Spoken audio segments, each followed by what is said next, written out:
जय शनिदेव। प्रिय कुंभ राशि के दर्शकों, आज हम बात करने वाले हैं 1 जनवरी से लेकर 31 जनवरी 2025 आपके लिए यह माह कैसा रहेगा।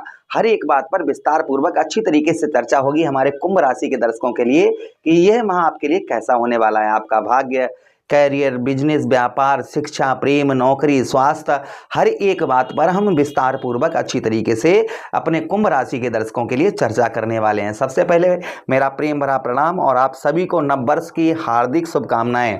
वैसे हमारा नववर्ष 1 अप्रैल को होता है, ये अंग्रेजी कैलेंडर के अनुसार 1 जनवरी को मनाया जाता है, किंतु हमारा जो नववर्ष हिंदू पंचांग में सनातन हिसाब से हमारा 1 अप्रैल के दिन होता है। चलिए, फिर भी आप सभी को जैसा आप समझें नववर्ष की हार्दिक शुभकामनाएं। चलिए प्रारंभ करते हैं और समझने का प्रयास करते हैं।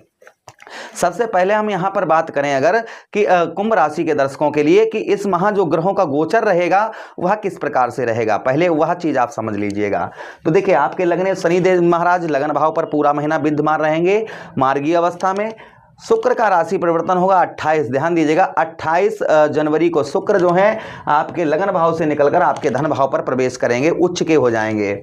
उसी के साथ बुध महाराज का राशि परिवर्तन, बुध महाराज राशि परिवर्तन करेंगे, कब करेंगे, ठीक 4, ध्यान दीजिएगा 4 जनवरी को बुध आपके दसम भाव से निकलकर एकादश भाव पर आएंगे और फिर एक बार और राशि परिवर्तन करेंगे 24, ध्यान दीजिएगा 24 जनवरी को आपके 11th हाउस से निकलकर आपके 12th भाव अर्थात आपके 12वें भाव पर गोचर करेंगे।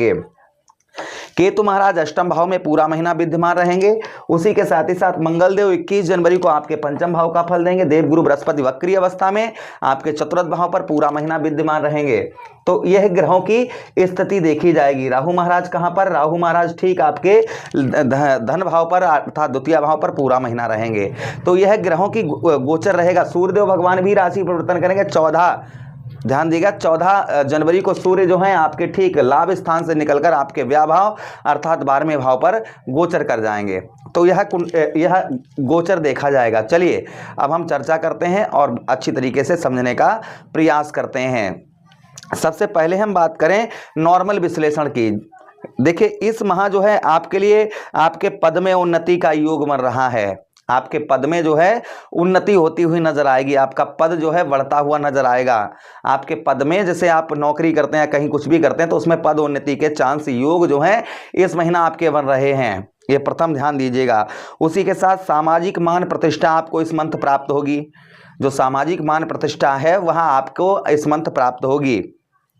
बुद्धि में नवीन चमत्कार होंगे, आपकी बुद्धि में नए नए चमत्कार आपको दिखाई देंगे, यानी कि बुद्धि जो है बहुत अच्छी इस महीने काम करेगी और आप नए नए आपके अंदर आइडियाज आएंगे, नए नए आप जो है अपने दिमाग में नई नई चीजें सोचेंगे। यहाँ पर ये भी देखा जाएगा आपका इस मंथ।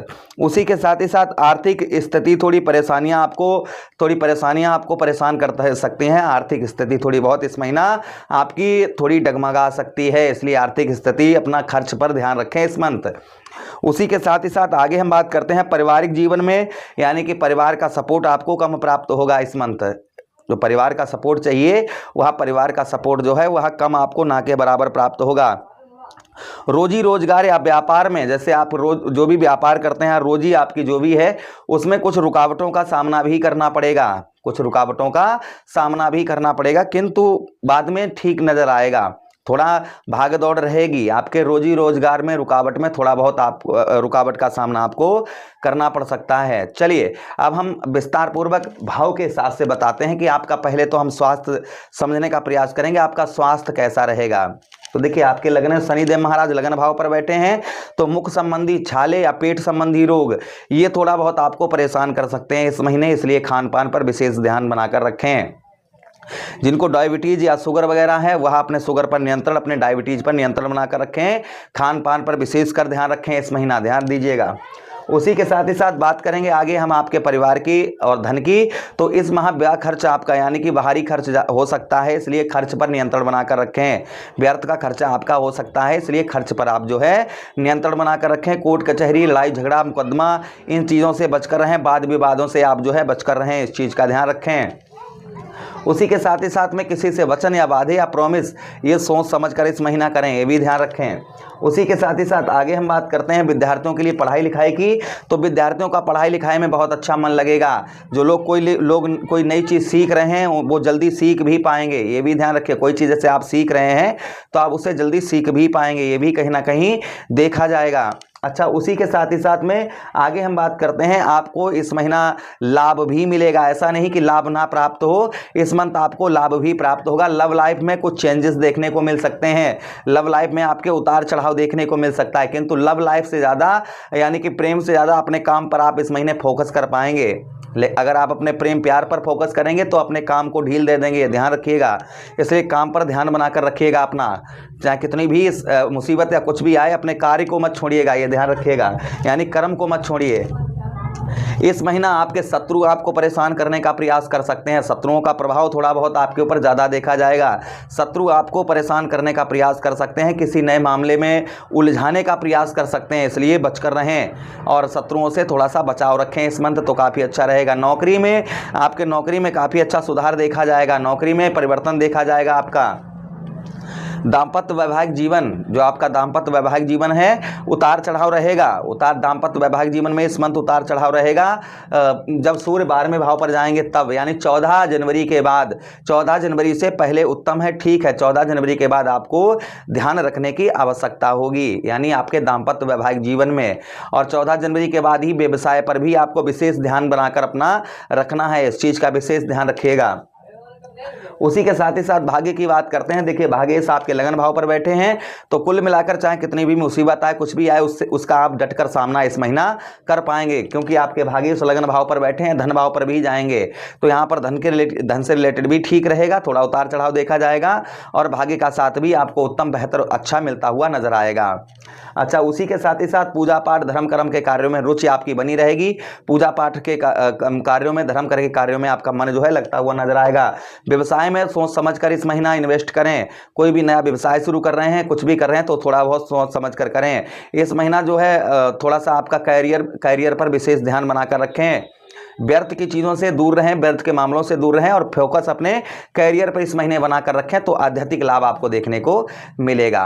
चलिए, इस महीने की शुभ अशुभ तारीखों की बात करते हैं। तो 1, 2 ये आपके लिए शुभ तारीखें हैं। 3, 4, 5 और 6 ये शुभ तारीखें नहीं है आपके लिए, ध्यान दीजिएगा। 3, 4, 5, 6।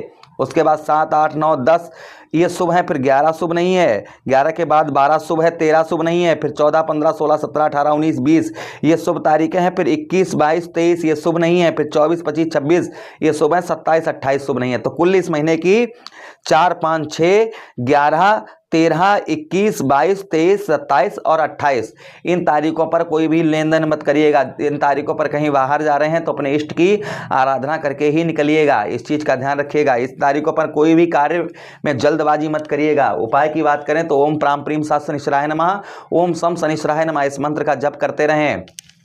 उसी के साथ ही साथ शुक्रवार वाले दिन दही और शहद से शिवलिंग पर अभिषेक करें और बुधवार के दिन आप जो है गणेश जी पर आप जो है दुर्वा आदि चढ़ाएं या फिर किन्नर को हरी चूड़ी हरे वस्त्र दान करें। जैसे आपको बुध आपके पंचमे से आपको बुद्धि अच्छी प्रदान करेंगे। तो ये कुछ उपाय आपको बताइए, अवश्य करें। प्रभु से कामना करते हैं कि यह महीना आपका पूरा उत्तम जाए, अच्छा जाए। इसी के साथ आपसे विदा चाहते हैं। अपना ख्याल रखिए। हरे कृष्णा, राधे कृष्णा।